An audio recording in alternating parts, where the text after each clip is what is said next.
So welcome back guys, मेरा नाम नान है और आज के इस मेक नॉच फ्री कैंपेन में हम देखेंगे कि फ़ोनपे में आप पेटीएम वॉलेट के पैसे को किस प्रकार शॉप में स्कैनर कोड से पेमेंट कर सकते हैं। तो सबसे पहले तो मैं पेटीएम नहीं, सॉरी, फ़ोनपे एप्लीकेशन को ओपन करूँगा। मैंने हाल ही में एक ट्यूटोरियल बनाया था जहाँ पे मैंने आपको ये बताया कि किस प्रकार फ़ोनपे वॉलेट में अपना अकाउंट जो है वो करते हैं। जो भी आप नंबर से अकाउंट क्रिएट करते हो उसके नंबर पे जो भी बैंक अकाउंट से आप उसे ऐड कर सकते हैं।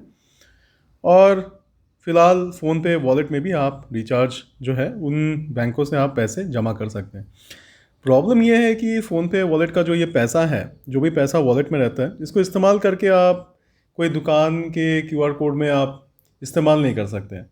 तो मैंने आपको ये बोला था कि आपके होम पेज में जो भी बिल्स और रिचार्जेस हैं, इसको अगर आप करना चाहते हैं तो आप वॉलेट पैसा इस्तेमाल कर सकते हैं। लेकिन आज मैं आपको ये दिखाने जा रहा हूँ कि किस तरीके से आप उस पैसे को इस्तेमाल करते हुए, मान के चलिए आप कोई दुकान में गए हैं तो क्यूआर कोड स्कैन करके पे करना है, आप फिर भी उस पैसे को इस्तेमाल कर सकते हैं। लेकिन कैसे करेंगे तो देख लेते हैं। एक्चुअली क्या है, हमने एक ट्यूटोरियल बनाया था कि अगर वॉलेट में कोई पैसा फंसा हुआ है तो एक तरीका ये होता है कि आप सोना खरीदें उस पैसे का।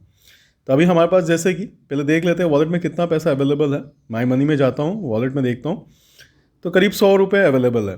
तो मैं जाके सोना जो है वो मैं 100 रुपये का मान के चलिए मैं ख़रीदता हूँ। तो यहाँ पे रुपए में और ग्राम्स में ख़रीदने का ऑप्शन है, तो मैं 100 रुपये का ये ख़रीदता हूँ।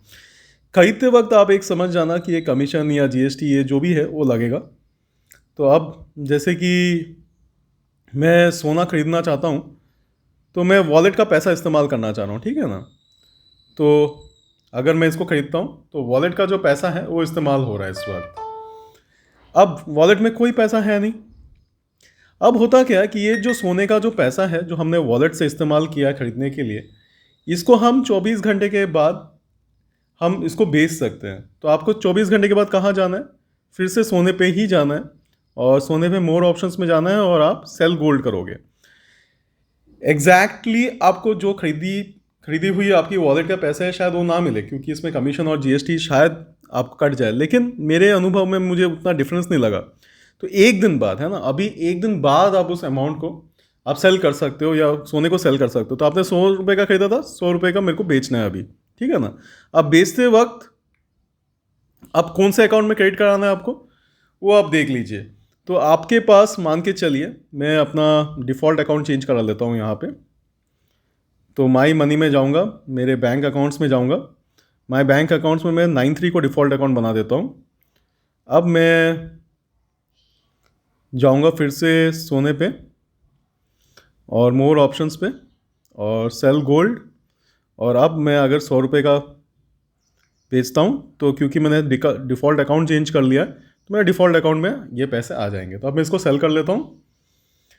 तो मेरे बैंक अकाउंट में अब ये पैसे आ चुके हैं, है ना, 100 रुपये आ चुके हैं। दे सकते हैं कि 9393 में पैसे आ चुके हैं।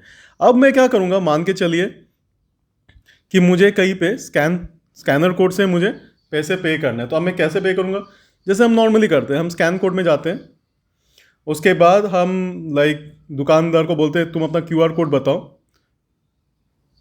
तो दुकानदार जो अपना क्यूआर कोड देता है, तो मान के चलिए ये मेरा क्यूआर कोड था, तो इसमें से फिर हम जो पैसा देना है, अगर मान के चलिए मुझे 10 रुपये देने हैं तो मैं ये 10 रुपये दे के और बैंक अकाउंट सेलेक्ट कर लूँगा, जो भी बैंक अकाउंट सेलेक्ट करूँगा, क्योंकि यूपीआई ट्रांजैक्शन है तो मुझे यूपीआई पिन मांगा जाएगा। तो मैं पे करूँगा इसको, तो यूपीआई पिन मांगा जा रहा है 1122 और फिर मैं ओके कर दूँगा और हमारा पेमेंट हो गया। तो हमने देखा कि किस तरीके से वॉलेट का पैसे को इस्तेमाल करते हुए हमने क्यूआर कोड को स्कैन करके पेमेंट किया है। लेकिन तरीका यही है, मतलब डायरेक्ट तरीका नहीं है। इनडायरेक्टली आपको क्या करना है कि आपके वॉलेट में जो भी पैसा है वो वॉलेट के पैसे से आपको सोना खरीदना है, बेचना है। एक बार आपने खरीद के बेच लिया सोने को, सेल गोल्ड कर लिया, आप जो भी बेचते हो आपके अकाउंट में चला आता है। फिर अकाउंट में एक बार चला आया, फिर अकाउंट में चले आने के बाद तो आप नॉर्मल जैसे आप क्यूआर कोड स्कैन करके पे करते हो वैसे ही आप करोगे। तो उम्मीद करता हूँ कि आज के इस ट्यूटोरियल से आपको ये समझ में आया कि अगर फंसा हुआ है पैसा वॉलेट में, अदर देन आप अपने यहाँ पे जैसे मोबाइल रिचार्ज, इलेक्ट्रिसिटी बिल, ये सब के लिए तो वॉलेट इस्तेमाल कर सकते हो, लेकिन दुकान में तो आप वॉलेट इस्तेमाल नहीं कर सकते। तो वॉलेट का पैसा को पहले बैंक में ट्रांसफ़र कर लीजिए, ट्रांसफ़र करने के लिए सोने को खरीदिए और फिर बेचिए। हाँ, वो जीएसटी शायद ना मिले आपको या कमीशन ना मिले उस फ़ोन पे का, लेकिन काफ़ी हद तक आपको पैसे मिल जाते हैं। एक बार आपके अकाउंट में आ जाए फिर आप क्यूआर कोड को स्कैन करके पे कर सकते हैं। तो अगर आपको हमारा आज का ये ट्यूटोरियल पसंद आया तो प्लीज़ हमारे चैनल को सब्सक्राइब करें, बेल आइकन को दबाए रखें नोटिफिकेशंस के लिए, और इसको ज़्यादा से ज़्यादा दोस्तों में शेयर करें, क्योंकि कई लोगों का पैसा फंसा हुआ रहता है वॉलेट में, सालों तक उन्हें नहीं पता कि क्या करना है अब, है ना। तो ये बहुत अच्छा तरीका है। और कुछ लोग कहते हैं कि अगर मान के चलिए दुकानदार ने आपका वॉलेट पेमेंट एक्टिवेट कर रखा है तो आप इस्तेमाल कर सकते हैं, लेकिन मैंने कहीं नहीं पाया है। मैं जहाँ पे भी क्यूआर कोड स्कैन करता हूँ सिर्फ बैंक अकाउंट आ जाता है, वॉलेट कभी नहीं आता। तो इसीलिए आई थिंक ये मेथड जो है वो काम करेगा। Thank you so much. Until next time मैं अमन आप लोग से अलविदा लेता हूँ।